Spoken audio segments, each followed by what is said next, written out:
Hey everyone, my name's Kevin, and today we're doing wild turkey breast on the smoker. We're gonna be throwing them on the Pit Boss grill and just letting it ride. Right here, we got the fan of this beautiful wild turkey. Nice looking thing, no? Showing you, these are wild turkey breasts. They were shot on Saturday, and we brined it in a solution, saltwater. You know, we don't want them to dry out, so these are huge breasts. So what we've done is we've soaked these things for 24 hours plus, get them a little bit more moisture. And when we lay these on the grill, that should help that not dry out because they are so big. And now we're simply going to apply our dry rub to these and lay them on the grill. So what I got here is salt and pepper mixture. What I normally go with is a 3-to-1 ratio, pepper to salt. This is no different.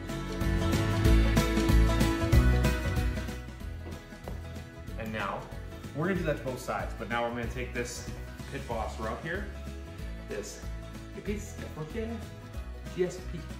It's gonna coat these breasts with this as well. Tops are done. Flip it over and do the same.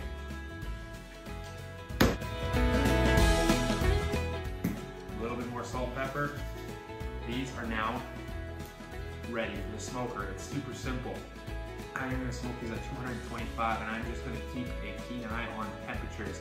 So timeline is gonna be different for everybody. So I will post what exactly happened in this cook in the description below, whether it be Instagram or YouTube. I will talk about my temperatures and times down below. If you have any questions, let me know, fire them my way. But until then, stay tuned, and we'll show you how this turns out.